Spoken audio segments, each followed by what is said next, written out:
Chittoor police station పరిధిలో గొట్టిపల్లి పంచాయతీలో చినరాజపురం అనే విలేజ్లో భార్యాభర్తలిద్దరిని హత్య చేయడం జరిగింది. చిన్నగా ఉందనే నెపంతో హత్య చేయడం జరిగింది. ఇది 28వ తారీఖు ఉదయం సుమారు 4 గంటల ప్రాంతంలో జరిగింది.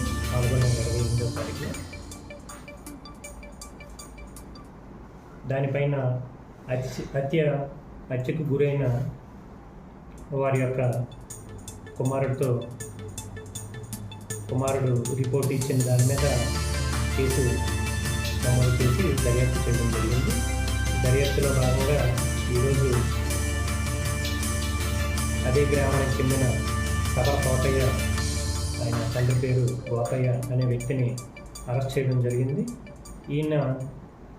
అదే గ్రామానికి చెందిన వ్యక్తి. ఈయనకి పెళ్ళి అయింది, భార్య, 2 పిల్లలు ఉన్నారు. మొదటిది 2 సంవత్సరాల పాప ఉంది. రెండో వారు 4 రోజులు బాబు ఉన్నాడు.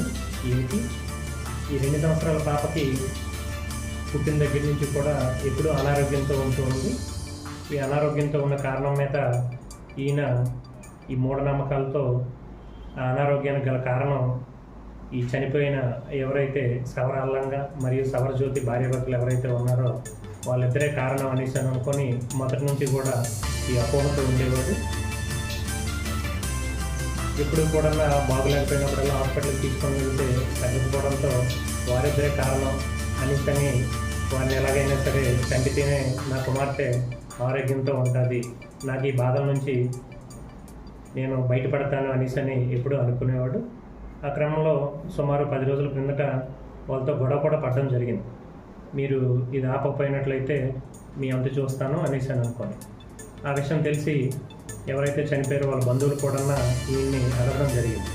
నువ్వు ఈ విధంగా వాళ్ళిద్దరినీ కూడా ఇబ్బంది పెట్టడం కరెక్ట్ కాదు, వీళ్ళకి కానీ ఉన్నట్లయితే కంటిన్యూ చేస్తే నీ మీద పోలీస్ కంప్లైంట్ కూడా ఇస్తామనేసి ఈయన్ని గట్టిగా అడగడం జరిగింది. అది ఇంకా మనసులో పెట్టుకొని వీళ్ళిద్దరినీ చంపితే తప్ప వీళ్ళ ద్వారా నా కుమార్తె కలిగిన అనారోగ్యానికి దీనికి నాకు ముగింపు రాదు అనేసి అనుకొని ఈయన భావించి ఈయన ఏం చేశాడంటే 27వ తారీఖున వాళ్ళ ఇంటి ముందు ఉన్న సిమెంట్ రోడ్డు మీద పడుకోవడం జరిగింది. ఆ సిమెంట్ రోడ్డు మీద పడుకున్న తర్వాత ఈయన నెక్స్ట్ వీధిలోనే వీళ్ళ ఇల్లు ఉంటుంది. వీళ్ళ ఇంటి ముందు నుంచి ఎర్లీ మార్నింగ్ 28వ తారీఖున సుమారు 3:30 గంటల ప్రాంతంలో ఈయన లేచిన తర్వాత ఇంట్లో ఉన్న గొడ్డలను తీసుకొని వచ్చాడు.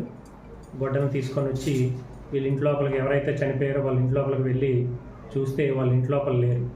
బయటకు వచ్చి చూస్తే సిమెంట్ రోడ్డు మీద పడుకొని ఉంటే వాళ్ళే అనేసి నిర్ధారించుకొని ముందుగా చంపడం జరిగింది.